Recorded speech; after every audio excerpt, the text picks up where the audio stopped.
India market invest মাইন্ডসেটে আপনাদের স্বাগত। যা চ্যানেল নতুন এসেছেন তাদের করলো প্লিজ চ্যানেলটাকে সাবস্ক্রাইব করবেন, লাইক করবেন, বেল আইকনটা প্রেস করবেন, তার সাথে অল বাটনটা প্রেস করবেন, নোটিফিকেশন সঙ্গে সঙ্গে আপনাদের কাছে গিয়ে পৌঁছাবে।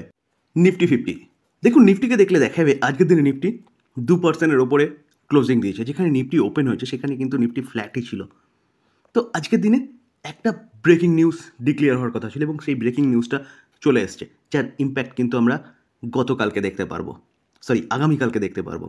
কেন? কারণ মার্কেট ক্লোজ হয়ে যাওয়ার পরে সেই নিউজটা এসছে। তো চলুন দেখে নিই নিউজটা কী এসছে। ব্রেকিং নিউজটা কি? ব্রেকিং নিউজটা হচ্ছে ইন্ডিয়ার সিপিআই ইনফ্লেশন ডেটা। যেখানে ইনফ্লেশন ডেটা, এই ডেটাটা আজকের দিনে 15 তারিখ রিলিজ হয়েছে মার্কেট ক্লোজ হয়ে যাওয়ার পরে। তো যে ডেটাটা এসছে সেই ডেটাটা মার্চ মাসের ডেটা। তো ফোরকাস্ট করা হয়েছে কত? 3.60 ইনফ্লেশন থাকবে। তো ইনফ্লেশন এসছে কত? 3.34। তো যেটা এক্সপেক্ট করা হয়েছে তার থেকে কম এসছে। ভালো হলো কি খারাপ হলো? অবভিয়াসলি ভালো হলো। ইনফ্লেশন যত কন্ট্রোলে থাকবে তত কিন্তু ইন্ডিয়ার ইকোনমি গ্রো হবে। তো ইনফ্লেশন কন্ট্রোলে থাকা মানে এটা কিন্তু ভালো নিউজ মার্কেটের জন্য, যার ইম্প্যাক্ট আমরা আগামীকালকে দেখতে পারবো। তো প্রিভিয়াস কত ছিল? 3.61। তো আমরা যদি দেখি তাহলে দেখা যাবে, দেখুন পরপর অনেকগুলো ডেটা কন্ট্রোলে এসছে। যেখানে মার্চের ডেটা 3.60, 3.34 এসছে। আমরা যদি ফেব্রুয়ারির ডেটা দেখি 4% ছিল, 3.61 এসছে। যেখানে আমরা জুনের ডেটা যদি দেখি তাহলে জানুয়ারির ডেটা যদি দেখি দেখা যাবে 4.60 এক্সপেক্ট করা হয়েছিল, 4.31 এসছে। তো প্রিভিয়াস ডিসেম্বরের ডেটা এবং নভেম্বরের ডেটা সেই দুটো দেখলে দেখা যাবে দুটোই কিন্তু কন্ট্রোলে এসছে। তো পরপর বলতে পারেন 5টা মাস আমাদের ইনফ্লেশন কিন্তু কন্ট্রোলে ছিল।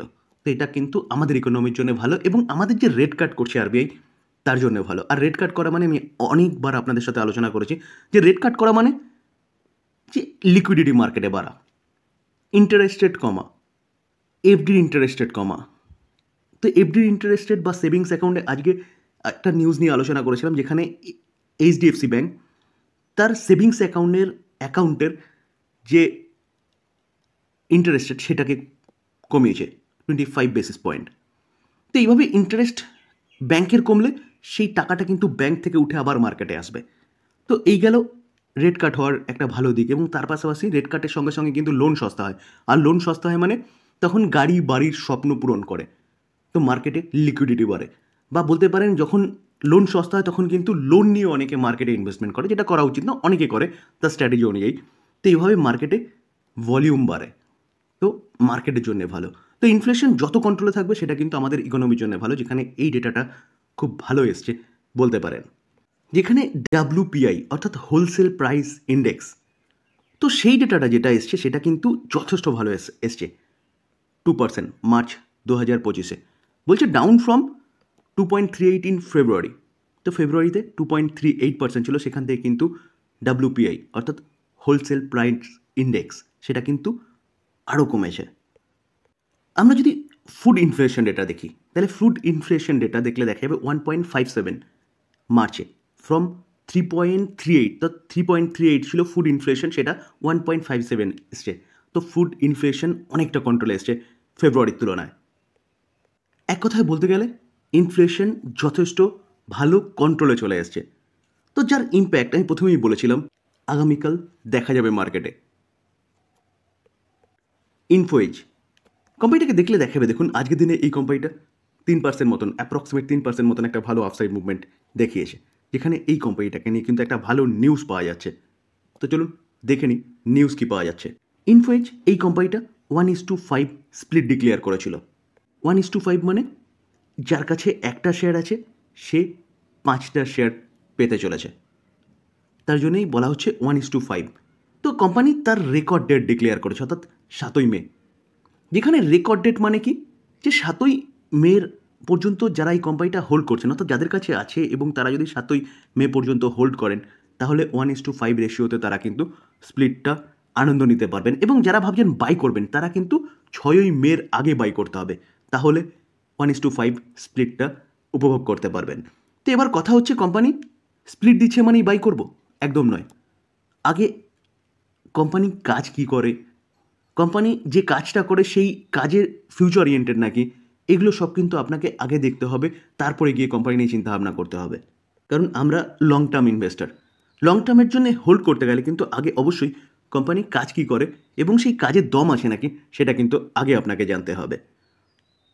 তো তাই বলে এটাই বলার বিষয় যে কোম্পানি স্প্লিট দিচ্ছে মানে চোখ বন্ধ করে কিন্তু বাই করবো না। আমরা যদি কোম্পানির কাজ দেখি তাহলে কোম্পানির যে কাজ করে না সেটা কিন্তু বলতে পারেন ফিউচার ওরিয়েন্টেড বিজনেস।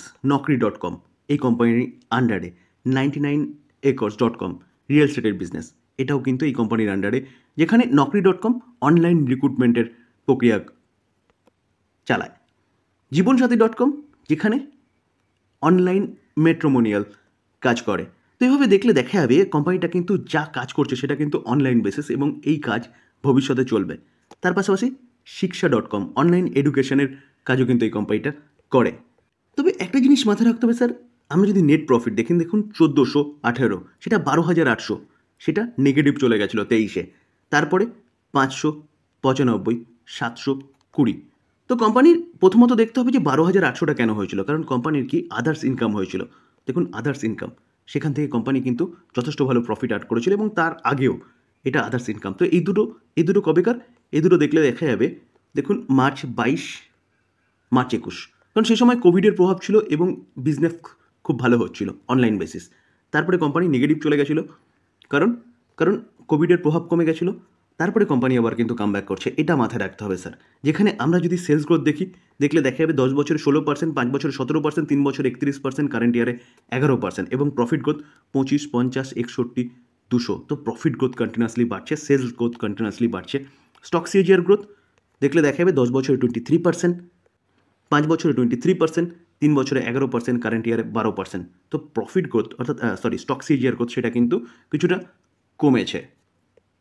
আর আমরা যদি রিটার্ন অন ইকুইটি দেখি সেটাও দেখলে দেখা যাবে 5, 5, 6, 2 মোটামুটি ঠিকঠাক আছে বলতে পারেন।